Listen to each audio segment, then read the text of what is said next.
Hello, this is Evan Rogers coming at you with the Wa particle number 2. What about use? This is at evanseasyjapanese.com. Check it out. Enjoy the website. Lots of fun translation stuff there.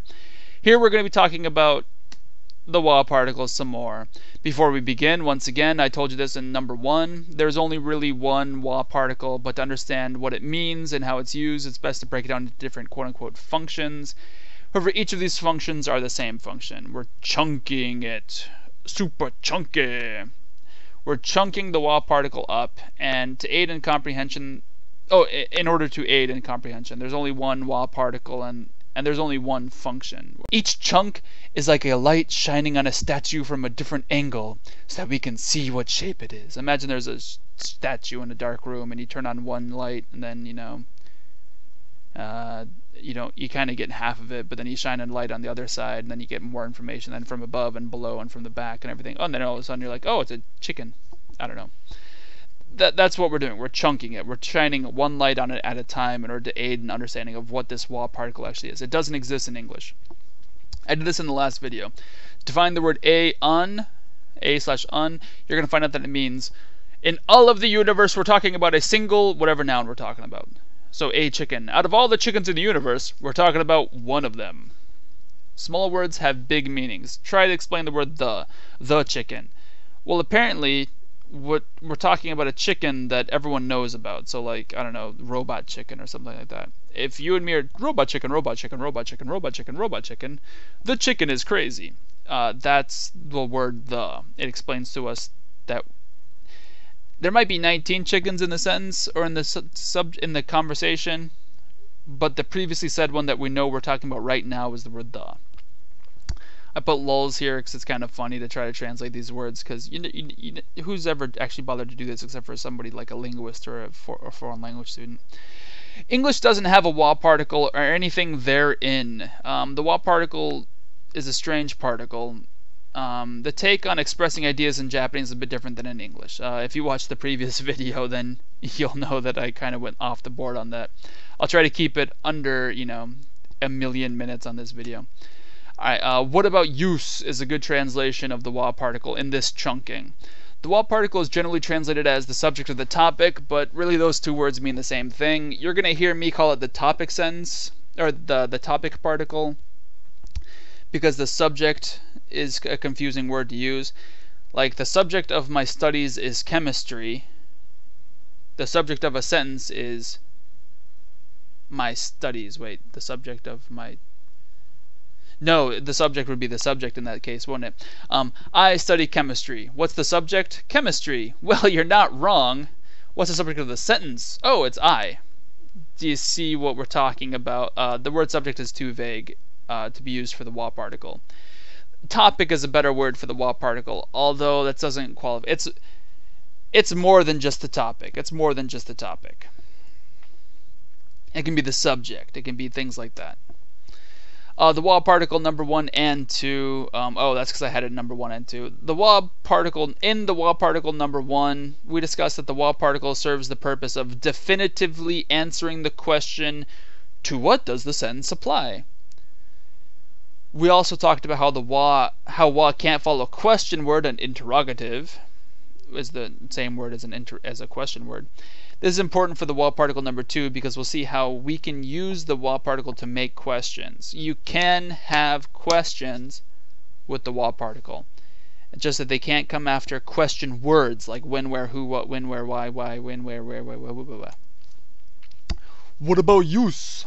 The new, quote-unquote, usage of Wa can be translated as what about X, whereas X is the word before the Wa. Once again, particles apply to what comes before them.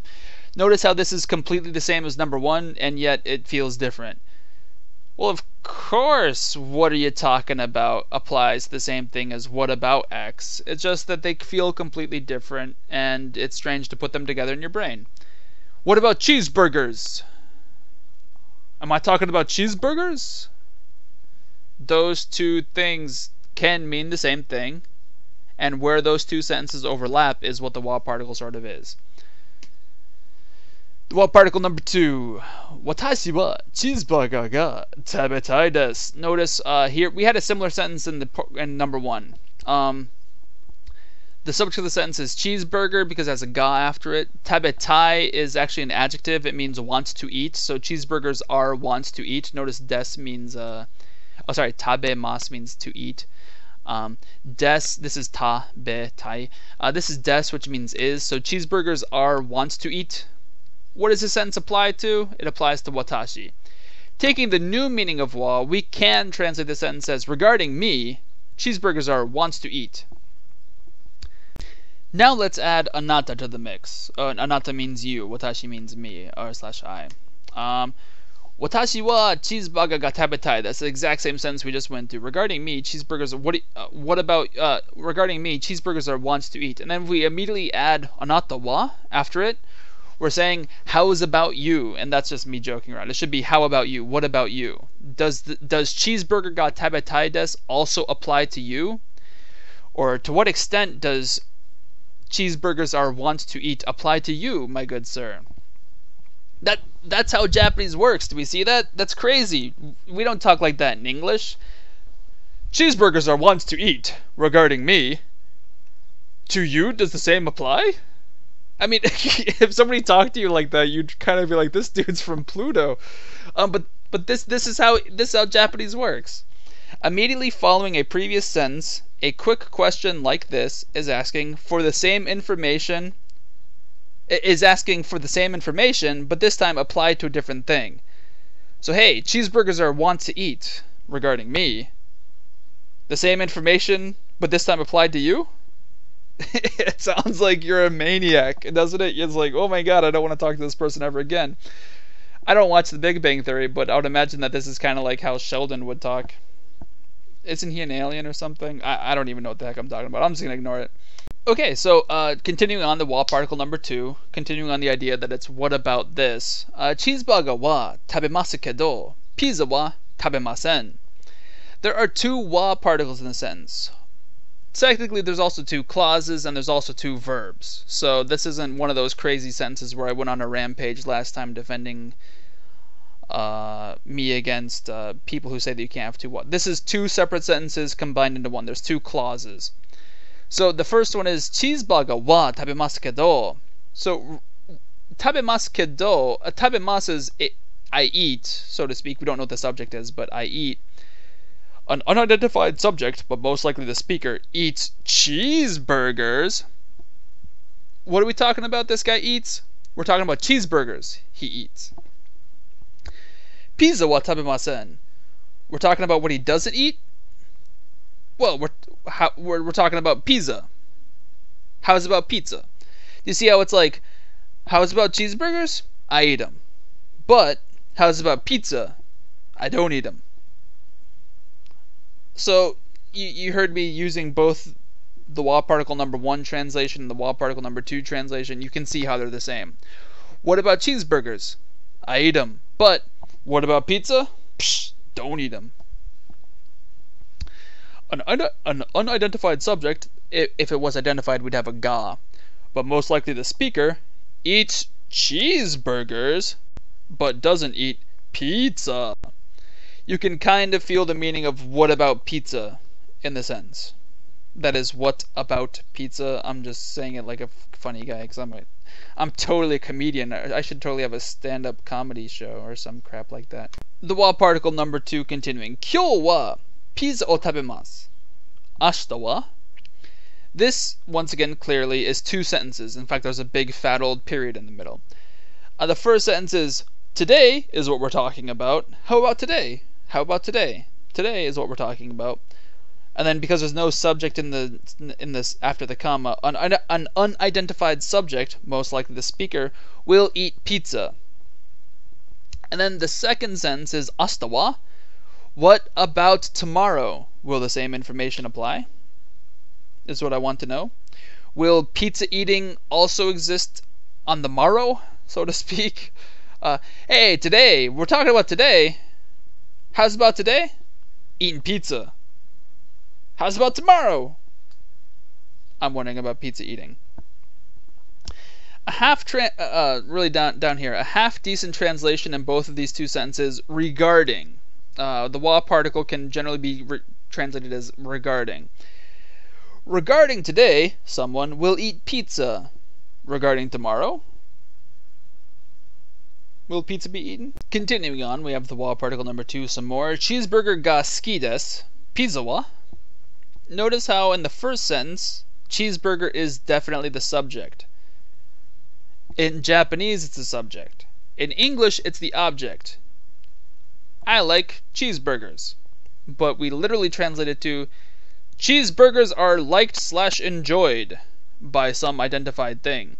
If we wanted to identify what is the thing that is enjoyable cheeseburgers, if we want to identify the thing that likes cheeseburgers, we need to have a wa particle. So watashi wa cheeseburger ga suki desu. And in the second sentence, we have pizza wa. How about pizza? Now I'm wondering if the same information applies to pizza.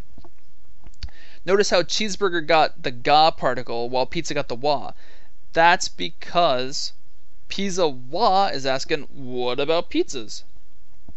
In fact, if we had the sentence, watashi wa cheeseburger ga suki desu, pizza wa, even though in the first sentence watashi had the wa, and in the second sentence pizza has the wa, we're not replacing watashi with pizza.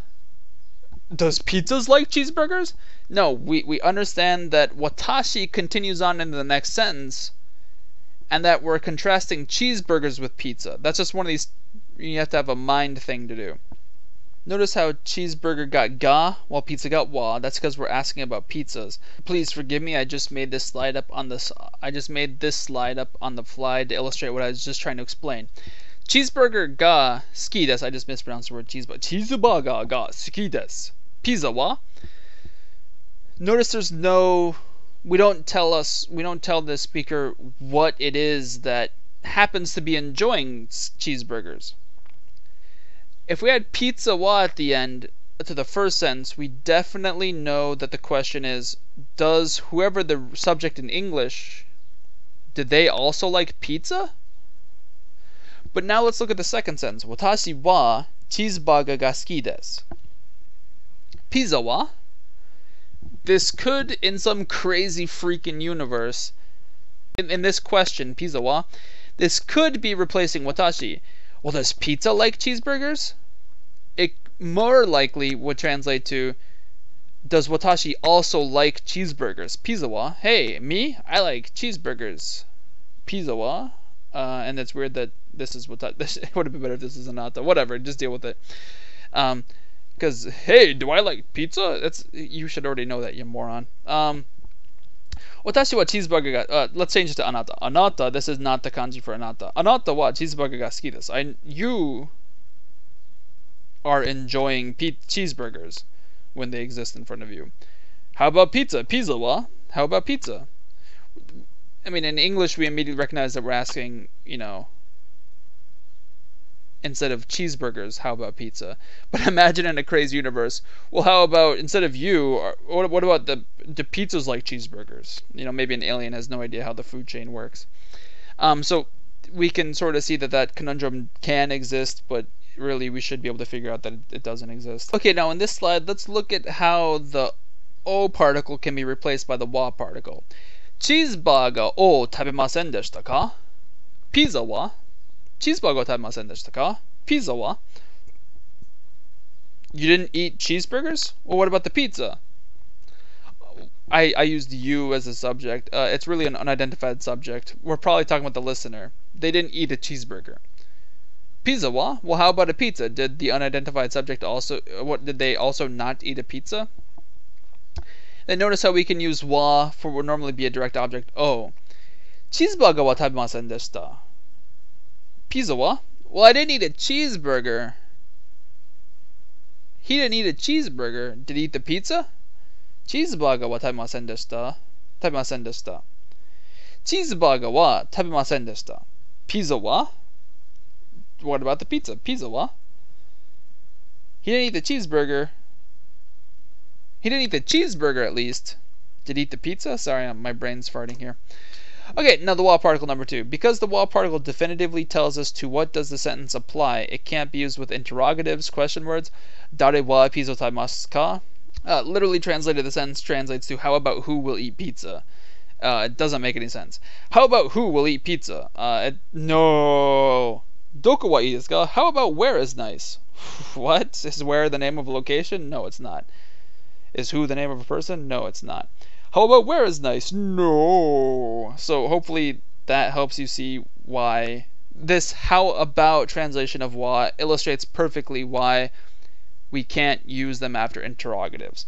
In the first video, it was a little bit vague. Here we definitely see that it doesn't work at all. Hey, how about who? Pizza tabemasu? Hey, how about doko? Is it nice? It doesn't work. Okay, so that's a boot it, still Canadian. That's about it for round 2 of the wa particle. For more information, for more stuff to do, more translation work, check out evanseasyjapanese.com. Donations are more than welcome. I'd love to, get paid for doing this a little bit. Great, thanks. See ya. Have a great week.